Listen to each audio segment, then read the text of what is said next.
Another chapter is here. Welcome to Don't Burn the Sacred Text. I am one of your hosts, Brandon.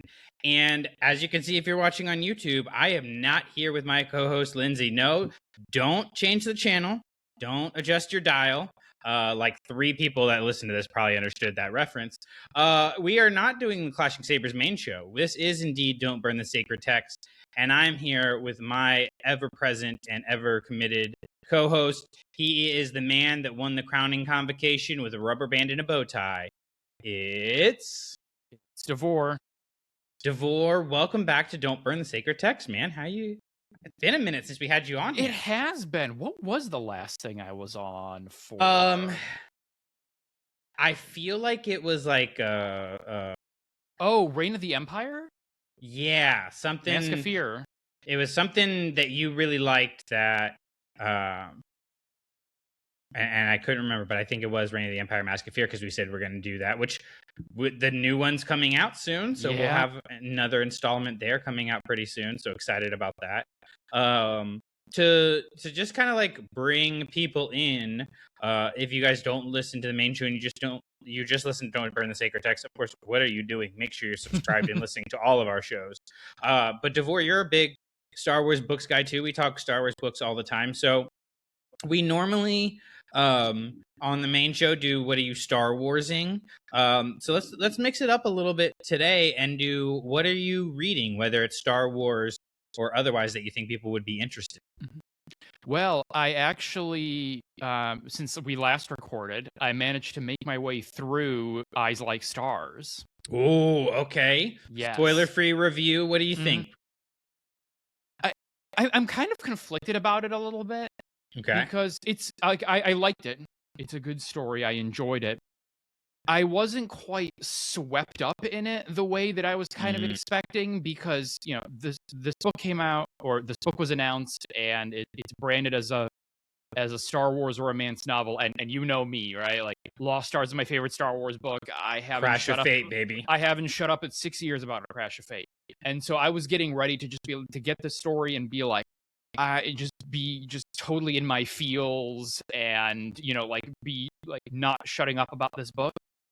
And I didn't get that. And that could just be a me thing. I think it's surprisingly, the romance element of the book is surprisingly like measured. Interesting. Okay. Yes. Yeah. Like I think when you read it, I think you will be surprised that, like, of all the books that get tagged, that get on the cover a Star Wars romance novel, it's this one. This one. Interesting. Yes. Okay. Well, yeah. It's also written in the first person, which, like, for me, like, Star Wars has actually been doing that a lot recently. Like, in the last year, there's been a bunch, and I think there's really only one case recently where I feel like it's worked, and it's not Eyes Like Stars. Like, it sort of detracted a little bit, from my point of view, at least, in terms of the storytelling. But still, I mean, it's still definitely worth reading, and I think you do get a really good story. That's that's also a really good, like, Star Wars story. Yeah. Well, I mean, it was interesting to me that they were going like, we're doing genres now, and it's like, well, Star Wars has always done that and hasn't had to label it. Yeah. Like, we've had two, like you mentioned, 2 great Star Wars romance novels in Lost Stars and A Crash of Fate. So it's interesting that they labeled it as something else, and then also to take the risk of putting it in the first person. It'll be interesting to explore once I get through. That's my next book after Legacy. I'm working through Legacy right now, which, speaking of having issues with the writing style, we'll talk about that on Legacy a little bit. We like to pick our nits on here, and I have some nits to pick with what is an overall really good book. So we'll, of course, be talking about that. So make sure you guys are staying tuned for that stuff. But tonight we're talking about A Crystal Crown, which is an Acolyte novel. The second Acolyte novel that we got. We already talked about Wayseeker on here. Lindsay and I did that. So if you're an Acolyte fan, make sure you go check out that episode. But before we get into like the book itself, right? Set the scene for everybody on where you stand on the Acolyte. Because I think if people have been listening for a hot second, they know how much I dislike that show. how angry I was about it. I've tempered that, but I will not be revisiting it. Which is not something I usually say with Star Wars. Usually, my love develops with Star Wars stuff, like Rise of Skywalker. I'm in my Rise of Skywalker era right now, guys. Like, Yes. I gotta admit, this working on the book that I'm writing. There's just so many Rise of Skywalker references in there that I'm like, okay, it might not have executed everything perfectly, but it sure did Star Wars it. So Acolyte for me was not that. It was not something worth revisiting, and so honestly, as I've mentioned before, it made kind of visiting that particular corner of the galaxy not super exciting. So for you, what kind of, I guess, preconceived notions were you coming into reading this book with regards to your relationship to the actor? Yeah. So like I have I have mixed feelings about the Acolyte. I'm not quite as strong in terms of the like having issues with the camp that you have been, at least at certain points that you've talked about in the past. I think yeah, I think the thing that I love and appreciate about it, especially because it's something that Star Wars, at least on screen, has done less of late since then, and I feel like we'll do less of that, moving forward. Is I really do appreciate and love it for taking the swings that it takes. Mm. Like, I love that it goes bold and tries to do something different and fresh and exciting. I think it's very much a sort of a particular moment in which there was openness to that within the kind of Lucasfilm and kind of larger Disney, corporate universe. Right. And that time has passed. Like that time does not exist anymore. And so I appreciate that. I do think that, yeah, I think where it comes apart, or where the rubber really hits the road, is in execution.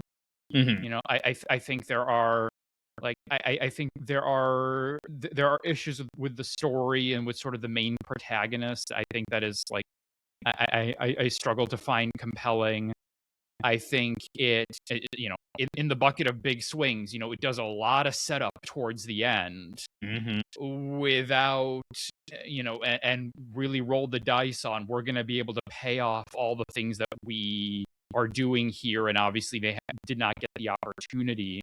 And so ultimately it does sort of feel like an incomplete story. Yeah. Well, and I know this is a matter of like when production starts on these things, but then the stories that we get after it are not continuing, but they were, or at least not directly continuing. Yeah, they're going the story. backwards. They're going backwards, right? And so that kind of is hard too, because a prequel inherently boxes in a character, right? They can only progress so much. And especially with this book, and we'll talk about this a little bit more with the Crystal Crown, these characters weren't that likable to start with, kind of like you mentioned with the protagonist.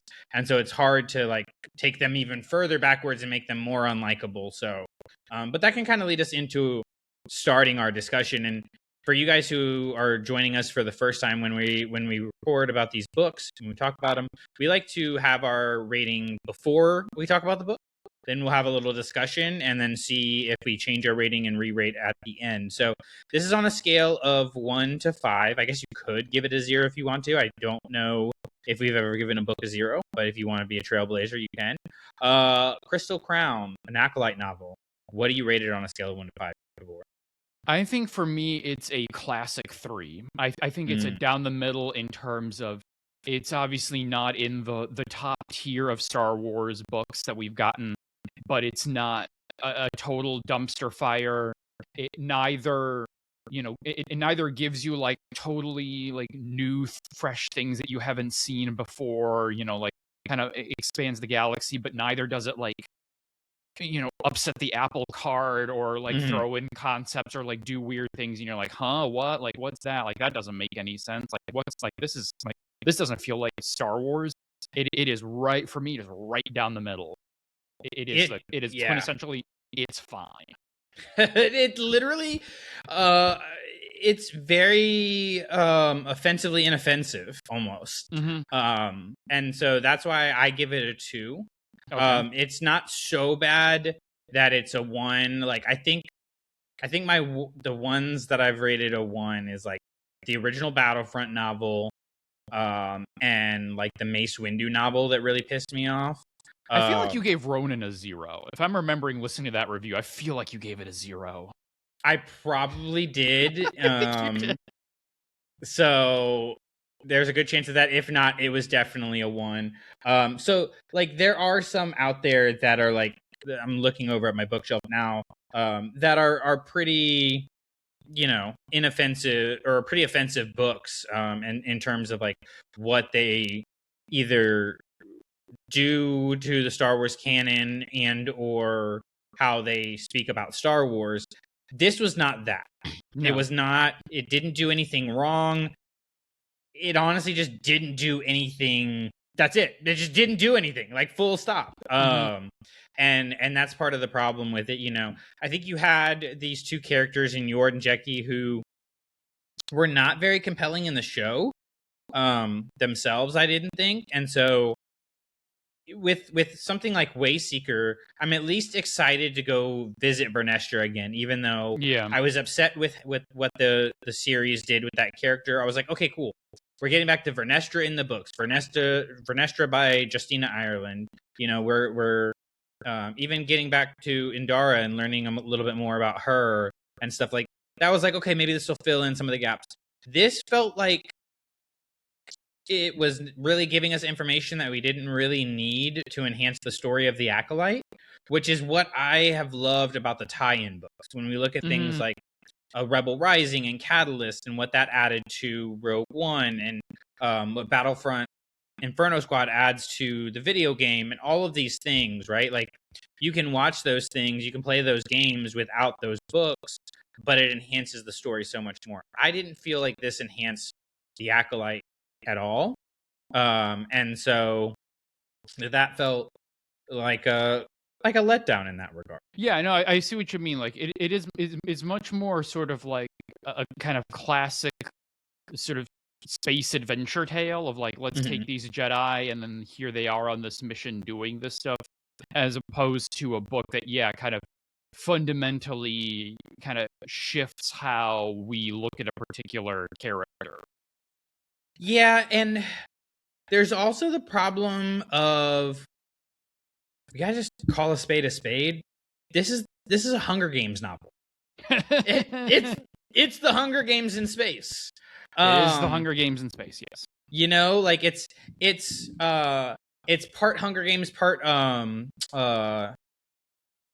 Order of the Phoenix. Harry Potter with the or no, not Order of the Phoenix, Goblet of Fire. Sorry, Goblet of Fire, with like the different games and stuff that they have at the Crowning Convocation. And for me, I couldn't get that out of my head.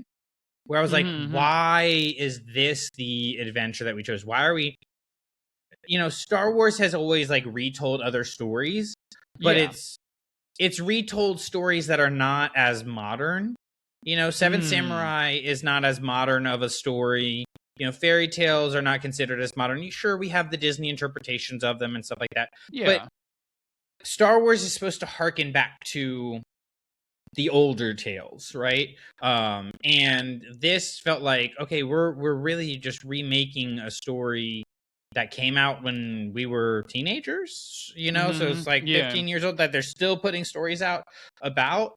It just felt like a weird choice. Again, it didn't I shouldn't say it didn't ruin the book. It did deter from the book for me, because I was like, well, why are we doing this? And then to have your big plot twist be that like the outcast is the bad guy that's orchestrated all of this didn't feel very surprising. So again, it was just in this, space you mentioned with the Acolyte that we're taking risks. Why did we not take risks with these books was a big question that I see what you mean. I think for me, I did not mind too much the kind of Hunger Games element of it all, though I do definitely see your point about, like when, and I mean, I felt this in other contexts in Star Wars sometimes, like sometimes when Star Wars does pull from the modern or like the relatively recent past, it can take you out of it a little bit. Mm-hmm.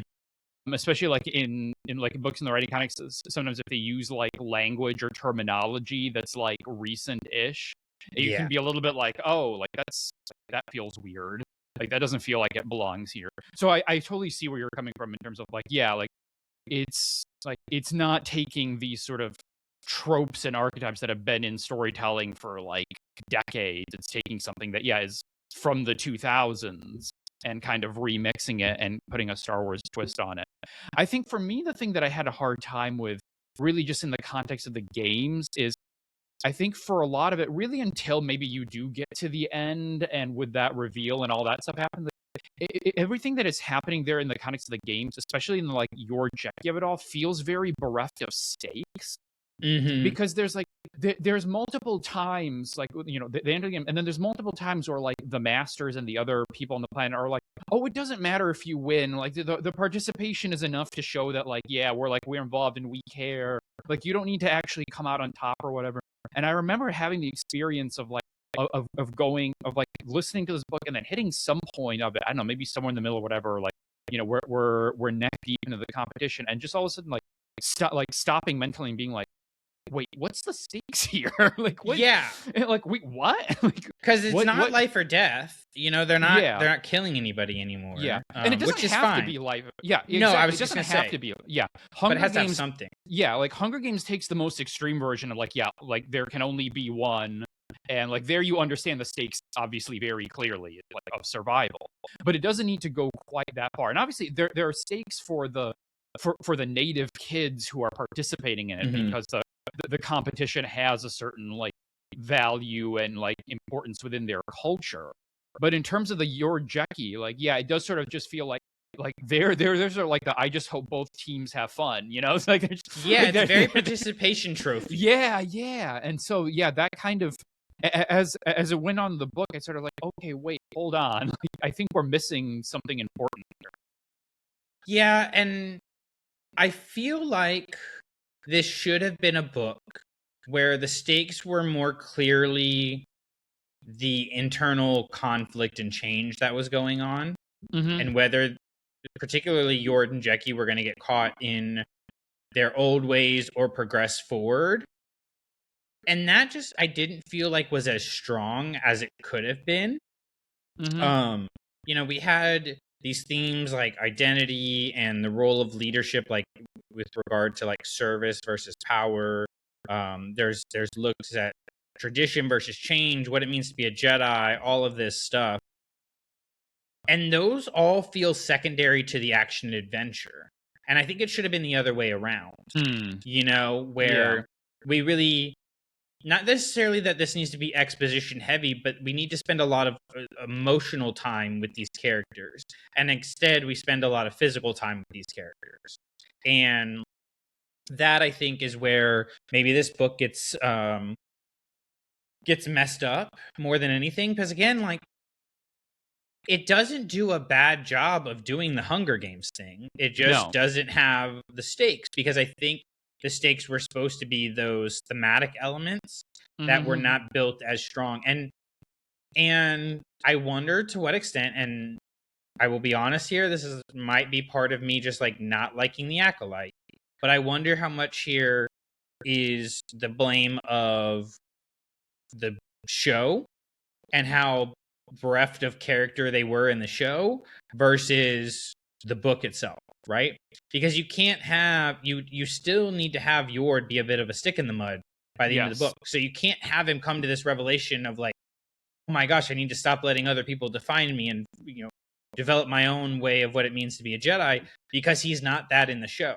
Yeah. So you'd have to, you know, put out another story, you know, explaining. It's very Holdo in Leia, the Princess of Alderaan, versus Holdo in The Last Jedi. It's like those feel like different characters. You know, you got the purple hair, but other than that, what's the connection? You don't want to have that happen, right? Where people are like, well, I need something to fill in the gaps, but you also got to do something with them. And I feel like both Yord and Jecki stay in the same place by the end of the book. Like there's not any big sweeping revelations that made me go like, oh, this gets me connected with this character now. And I was really like, as much as I was going into this book going like, okay, I'm not super excited because not only am I not excited about the acolyte of it all, but these are two of my least favorite characters in the show. I went in with an attitude of like, I want to be proven wrong. And unfortunately, I just feel like I wasn't. And that's, I mean, it's less than exciting. Yeah, no, I know what you mean, and I do think that like because you were talking about is it the show, is it the book, like how do we kind of understand it? Like I do think that some of it is, as you were talking about at the top, like there is a little bit of that sort of like prequel trap of like you have a defined endpoint, and that obviously that's not necessarily, that doesn't kneecap necessarily every story, right? Like just because we know from A New Hope that Ben Kenobi dies in the first movie, like that doesn't limit the kind of just like how many stories or what kind of journey you take him on before that. So like all of that element, the fact that like we know they die halfway through the Acolyte, like does not in itself mean like okay, you can't tell compelling backward stories. But then yeah, it does become a question of like how much of like are they the sorts of characters where you can do big arcs? Like we talked a little bit about this, not on this show, but I think maybe on the main show now. Like we talked about this a little bit in the context of Master of Evil. Like you take a character like Darth Vader, and like in that book, and at the point in time that he is, like there's only so much A to B evolution he can do because Luke is still 20 years away, and so like this is like the Jekki Yord is not like that same problem of like of like it's not a sort of like Darth Vader problem, but it is a sort of similar species of like you have this very kind of short runway that you can do with these characters, and the amount of change that you can give them is limited compared to a character where, let's say, you can age them, you can see them over decades or multiple years or things like that. Well, because you got to look at kind of like both sides of where they start and end, of like the end point for them is the start of the Acolyte, which is the Acolyte's goal to some extent is to portray the Jedi as not the good guys, right? And so you need these characters who you don't necessarily love, even as Padawans, right? But that are not inherently evil, but just clearly, very flawed and stuck in their ways. But on the other side, when you're starting this book, they're Jedi. You can't make them completely unlikable because then it feels out of nature of Star Wars. So you have a very short, like you said, runway with which you can develop these characters, which again goes to why I thought the main bulk of this book should have really been just living in the turmoil of especially the identity concept, because you have Jekki wanting to stay a Padawan longer and Yord being like, why are you not wanting to advance? And that felt like a B plot element, a B theme, if you will, when it should have been the A theme, right? And I think also part of that blame goes to, I felt like the other characters, I'm trying to remember the family's name. It's been a minute since we the Arthurist family and even Leo Graff. I felt like they were just underdeveloped characters. I felt like I didn't have a good sense of really what their motivations were outside of just the culture element of it, other than Leo and Leo Graff. Like, that's because he just states like, here's my motivation. Right. Right. And without that, like, it just felt like the characters weren't as well rounded as other Star Wars stories have been.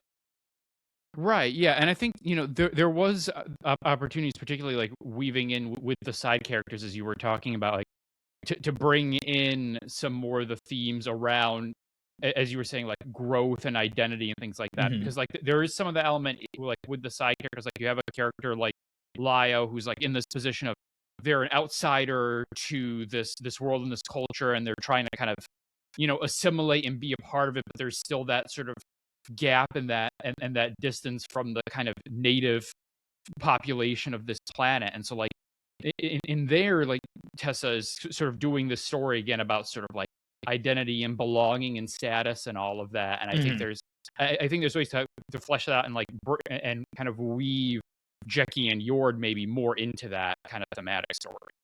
Yeah, maybe the key there is you say Lio, I called him Leo. I don't guess it doesn't really matter. It's on hand of it all. But if he had been the main character that you follow, this book might have worked a little bit better as I'm thinking about it.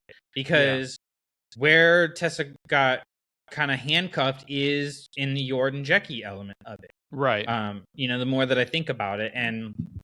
And so if we had followed this new character who has the connections to the High Republic, I like bringing in a graph. It gives you a little bit of context, a little bit of, I'm not going to trust this guy. Right. But then also you're not trusting the guy the whole book. And then, they're the one that turns it around and turns out to be orchestrating the destruction of the Crowning Convocation or the fall of the Crowning Convocation.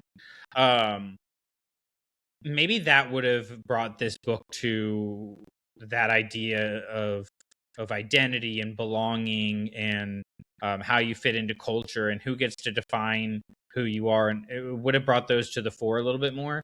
But having Lio be an ancillary character was frustrating. Yeah, because at the end of the day, it did have to sort of center on the characters from the Acolyte to be a tie-in novel. There was no way to get around them being the main characters. Yeah, which is, is a problem, with the book. It is what it is, and that's part of the thing about working with an IP like this. Like we know what Tessa Groton can do. We've read the High Republic, right? And I think, knowing the kind of person that Tessa is, I think she would want feedback on her books. This is not us bashing this book. I want to be very clear about that. This is us saying, like, we think elements could have worked better. This is not us saying Tessa Groton's not a great author in any way, shape, or form. But when you work with an IP, you do sometimes get handcuffed. And you're not always in the High Republic where you're able to create your own character. Sometimes you're in a part of the High Republic where you're working with other people's characters. And you have to stay true to those. And I would love to talk with her about this book and kind of like I'm almost more interested in the books that I don't vibe with and learning about their process and like what did the author go through and what were you thinking when you did this than I am like I'd love to talk to Delilah S. Dawson about Rise of the Red Blade or something like that, but like I want to know like, okay, this didn't work for me. Why did you think it would work? And maybe get a change of perspective on that, because there's a hampering that comes with working with an IP like this, and this is one of those cases that I think it kind of showed more than maybe it did in some of those books where authors are able to create their own unique characters. Because when you, again, going to the other tie-in novel idea, when you look at a Rebel Rising, you've got Jyn Erso, very dynamic character. You've got Galen Erso, a character you don't know much about that you can develop into your own. Here you have that kind of middle ground where you've got these characters who you spend enough time with in the Acolyte to know who they are in that story, but those aren't very interesting characters to start with, so that becomes a problem. Yeah, definitely. It is a challenge with those characters of like, as we talked about a little bit a while ago, it's like they're Padawans on the show. Well, actually, Yord is not a Padawan, but like Jackie is, and then they're still sort of young Jedi training in this book. It's like it's a short journey that they go on, as opposed to like getting a story where you go like Padawan Knight Master and you get to see all of that. I do agree with you too. That sometimes like I am interested more like in understanding authors like when they make a decision or do something that like I don't vibe with as much. Like it is always interesting to like get that other perspective, because sometimes it can be clarifying in terms of understanding. Like maybe it does get you to appreciate like, oh, okay, maybe now that I know their motivation, then I can see this in a different light and I appreciate it more.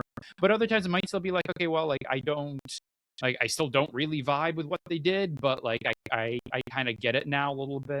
Like it's sort of like, we were just talking when we were talking at the top of the show when you're talking about eyes like stars. Like I would love to know like what informed the decision to go first person to tell that story as opposed to doing a third person story. It might change my perspective how I feel on that. It might not, but it's still interesting to know like that sort of thought process and the decisions behind like why folks went one way rather than another. Well, and even too, like, of course I love The Last Jedi, but like to tie it to the movies, like The Last Jedi, Luke's motivation is supposed to be, wanting the Jedi to die, but in the movie it comes off kind of malicious. In Rian Johnson's explanation, it completely changes how you read the movie because he's like, no, he's doing it out of sacrifice. And it's like, well, the movie doesn't lay that out very well, right? And but if you have that explanation and you look at it from that perspective, it changes the movie. And so I'd love to have something that, Tessa Groton says that changes how I read this book. I think that would be great because, again, just because like I compartmentalize pretty well when it comes to this stuff where it's like, all right, I didn't like the show. That's fine. The show can be the show. Here's the book. This is a book. This can be something different.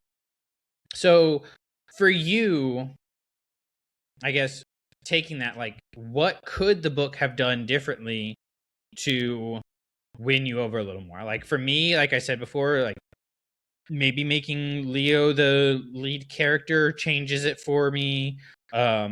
You've mentioned having some stakes there. You can go into more of that, or is there something else that could have made this book work for you?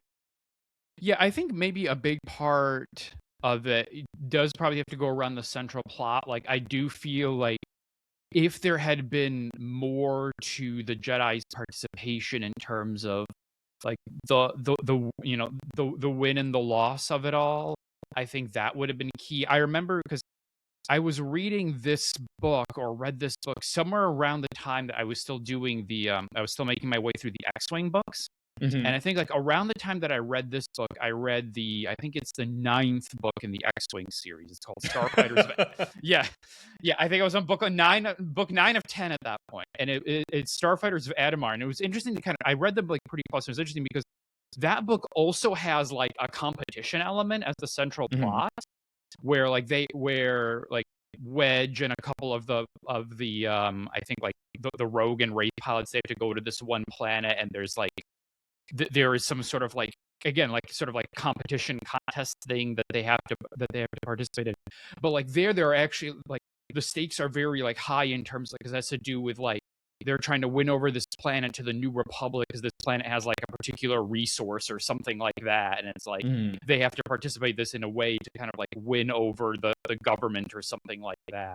And so like some element, like maybe not exactly that, but again, some element there where it's like the Jedi's involvement and then maybe like an actual like victory or something, like something is actually like comes like there's an outcome that changes based on whether or not they win, lose, or whatever. Well, there's the element of the crowning convocations going on, but they are the Jedi are there trying to negotiate, right, for the Itzalt resource, I think is what it's called, and trying to work on a trade negotiation. If maybe the stakes were, hey, if you win this tournament without using the Force, without lightsabers, like if you show us your strength in that way, we will have the negotiations, or we will let this happen, or something like that. Something like that. Yeah, exactly. Super easy. But again, having it be the participation trophy factor of like, we just want you to have a good time, it really did hurt I think the development of these characters, right? Because they're doing a lot of work in the book, or trying to do a lot of work around identity, like I mentioned before, and like who gets to decide your identity.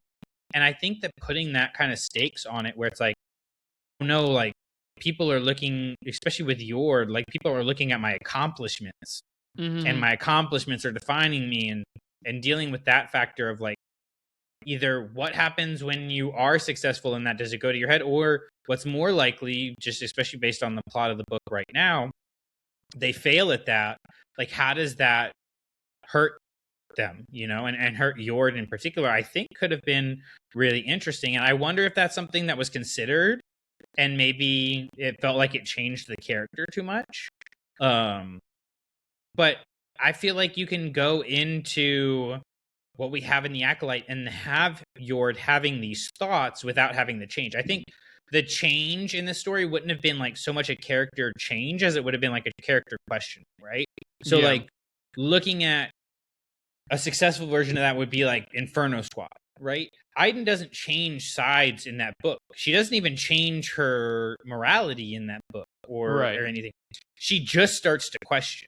Yeah. Right. And I think maybe that could have been an interesting route to go, where you start to get Yord to question not so much, the whole, should I be trying to become a Jedi Knight thing, but like questioning, how am I forming my identity? Is my identity formed around my role as a Jedi, or is my identity formed around my performance? Is my identity formed around the kind of person that I am and how I treat others? Like all of that stuff could have been a lot more interesting, and I think would have strengthened a book quite a bit. Yeah. I mean, you see something not dissimilar to that happen in Wayseeker with what Justina does with the Vernestra, where like she puts her on this journey of like, again, not like 100% 180, like she's a different character from beginning of the book to the end of the book, but she sort of goes on this journey of like, she obviously she is the Wayseeker at the start of the book and whatnot, and then by the end of the book she starts to sort of ask like, okay, like can I do more within the system rather than outside of it? Now, my gripe with Wayseeker more has to do with the fact that even by the end of that book, we're still very far away from Acolyte Vernestra. Yeah. So, like, it develops us, but we're still, like, there's still 90% of the road to get over the next, like, 30 years or whatever it is to the point that we get her in the Acolyte. But still, there's a little bit of, like, sort of what you were describing there potentially could have been done with Yord, where it's like, it's not this, like, giant character evolution, but they start kind of thinking about themselves and their place and what they're doing in a different light. Yeah, because imagine rewatching The Acolyte and seeing his death, knowing like, oh man, and he was just starting to figure it out. Because this is a lot closer to the beginning of The Acolyte than Wayseeker is, right? And so if you're like, oh man, I know he's questioning these things again, like I think these books, if they're gonna continue to do tie-in books, which who knows if they will, because they didn't with things like The Mandalorian, so who knows? But if they are to continue these tie-in books, I do want them to redefine how I watch the show or watch the movie. You know, like even when you look at the novelizations of the movies, like think about reading the Attack of the Clones novel and then watching Shmi die in Attack of the Clones. It becomes so much more tragic because you spend so much time with her in that book. Rebel Rising makes Jin's character not completely different, but way more compelling. And she's already a great character, but it takes it to a whole nother level. If we're not going to get that level of stuff, I don't want these tie-in novels. I would much rather, I want to emphasize that, have Tessa Grotton's energy used for creating uniquely her own characters. Because we've seen when she does that, how great those characters can be, especially the protagonist and the antagonist of it all. Like the side characters are what the side characters are, but like they serve the purpose of your protagonist and the antagonist. And again, going to the side characters, it's hard to serve the narrative of the protagonist when there's not much of a narrative of the protagonist, and so the side characters get hurt here, where it's like it's already kind of a preconceived notion of who is going to win the tournament, and all of that stuff. Just it kind of takes away from all of it. And so overall, I just felt like by the time I got to the end where Leo's going after the heart of Celine and trying to prove. I didn't care. And that is the hardest part. Is there have been books like when you get to the end of Master of Evil for me, like I hadn't extremely cared about the main character there. I can't remember his name right now, the other the trooper that goes with him, but I hadn't loved him, hadn't hated him, but by the end of the book I was like, oh no, and now I can get behind your journey. By the end of the book I still just didn't care, and I think Leo's motivation was the most important thing in this book, and we just didn't spend enough time developing it because we were trapped with Jordan Jack. Yeah, no, I totally understand. Like that is the hardest part. Like when you don't, when you don't, when you feel when you're getting through a story and you don't feel as though like it sets up enough, like either whether it's developing the characters or about in terms of the fate of the plot, then yeah, it does. You can get to a point where yeah, you get to that point of like, okay, well, this thing could happen, or this thing, or this other thing could happen, and then you as the reader or watcher, you're like, like I don't feel like I care much either way. Yeah. Well, yeah, and that's kind of what makes it hard to talk about a book like this. Is you just don't care either way, and that's the unfortunate part. So, with that in mind, let's not so much talk about this book as like let's wrap up kind of talking and future casting about if they were to make other Acolyte stuff. And since we're a book podcast, let's specifically stay with books. Yes. If you want to throw a twist and go comics, I'll allow it because you still read a comic.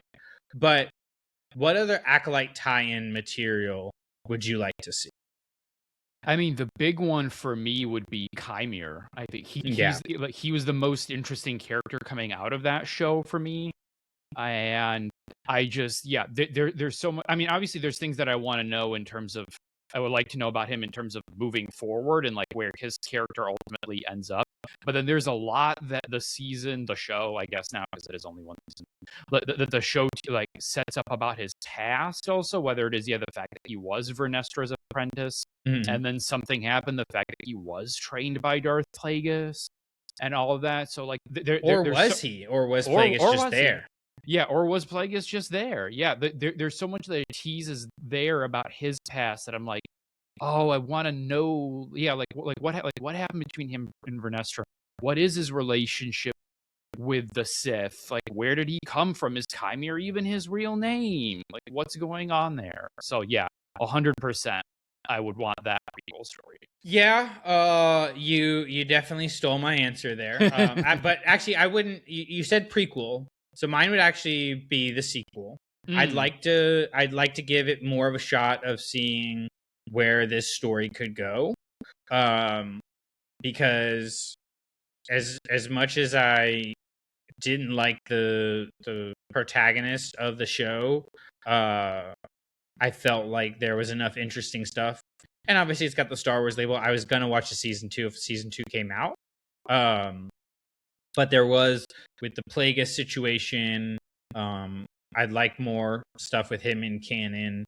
But Chimere became more and more interesting as the season went on.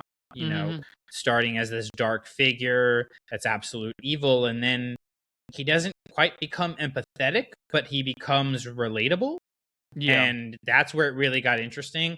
I hesitate to want a prequel story because I'm tired of the Jedi are the bad guy stories. I'm kind of exhausted with those. And I feel like if we had something really Sith focused where we could say like, well, that's the perspective of the Sith you're seeing it through, which you could do with like a Chimere centric or a Plagueis centric novel.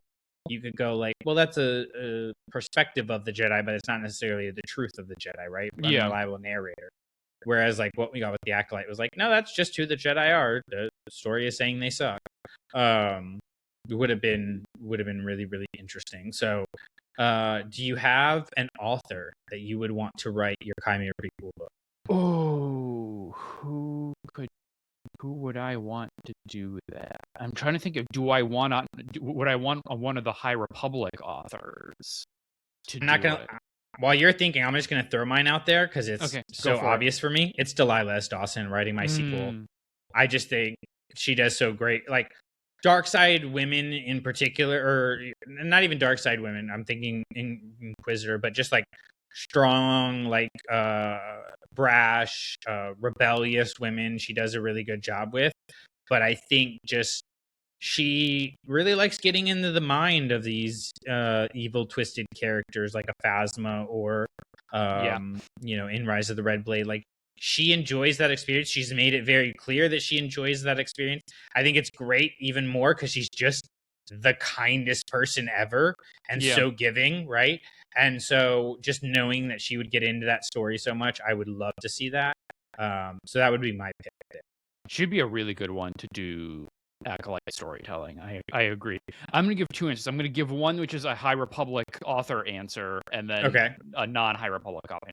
So to pick someone who's like written in the High Republic part of the initiative, I would probably say Cavan.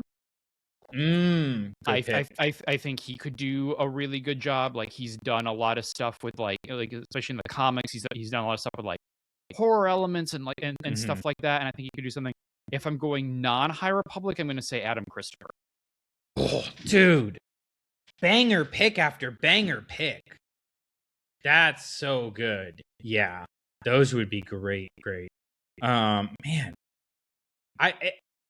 There is, like maybe it's just the how I guess for lack of a better term, addicted we are to Star Wars, but even though I didn't like the Acolyte, there's parts of it that I want more of. Man. Yeah. I don't want a season 2. I don't want to put that much into it, but I would love a good Chimera book.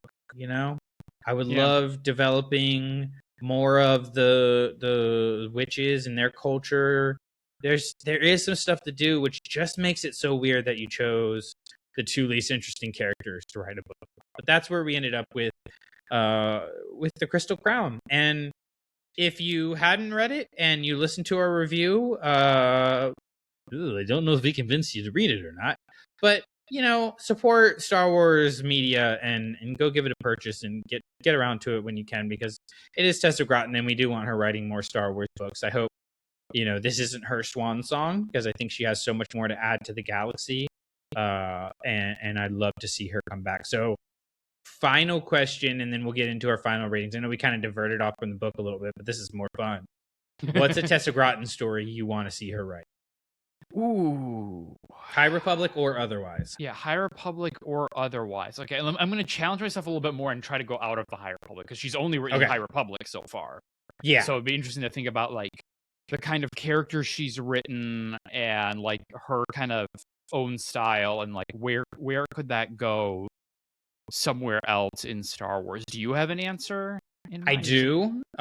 Just knowing the story of how Tessa Groton got into the High Republic was Justina Ireland saying kissing monsters and cults, and she was like, I'm in. I think the closest we get to that with stories that we have available, if we're talking, like, she could of course come up with her own unique thing, but I'm thinking tie-ins would be Knights of Ren. Oh, a Knights of Ren story, whether that is you could do a Lost Stars version of them in the sequels, or you could just do something completely different, but kind of a cult, very culty. You could definitely throw some monsters in there, and it's Star Wars, so you can always have some kissing. So yes, I think that would be right up her alley. Yeah. Let me see with her. Okay, I'm gonna go with the one that kind of came first to mind. I think she could do a really interesting Kira story. Like you think about, obviously, like we got E.K. Johnston with Crimson Climb in that book, and then we've gotten some stuff with Kira in the comics or whatnot, but like some other thing there that tells the part of the story that we don't have, like maybe the story about her deepening relationship with Maul, how she takes over Crimson Dawn. That's the part of the story that we don't really have yet. And then like all that stuff that you were just talking about in terms of like what pulled Tessa into Star Wars. I think you could weave it into that kind of story. Like you have not quite a cult, but you do have this criminal syndicate. Like you do kind of have the sort of like dark, like sexy thing with Maul there. Like there's so many elements where I think like she could like take her own sort of authorial spin on that I think could be really interesting. That would be really, really cool. So, well, hopefully we'll get Tessa Groton back in Star Wars. I don't know if we have anything in the pipeline, but if anything, the High Republic gave us some of the best Star Wars novels thanks to her and the other authors that were a part of it. And we know we're not done getting High Republic stories, so maybe we'll get more things that tie into the Acolyte and the High Republic. We don't know, but we will be covering it here, so make sure you guys are staying tuned. So let's go ahead and wrap it with our final ratings. And you started out of 3. Where are you going to land in the final vote? I think I'm still at a 3. Yeah. I think I think it's still in that lane of like what you said in terms of it being inoffensive. Like for me, yeah, it's like I don't have strong positive feelings, I don't have strong negatives. It's right in the middle.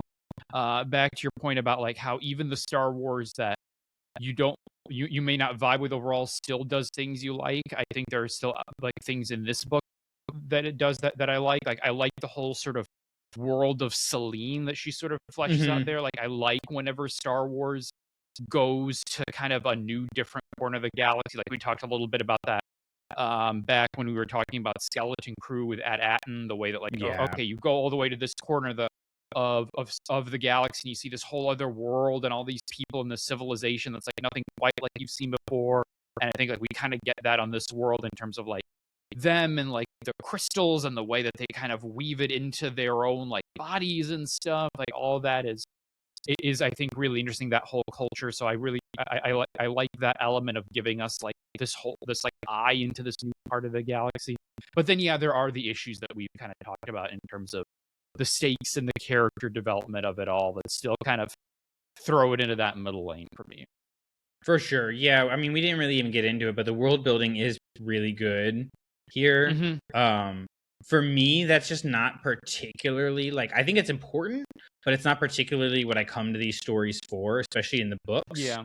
And I understand the world building is, in my opinion, harder in books because you are having to describe and not be able to just visually show things. So like credit goes for that.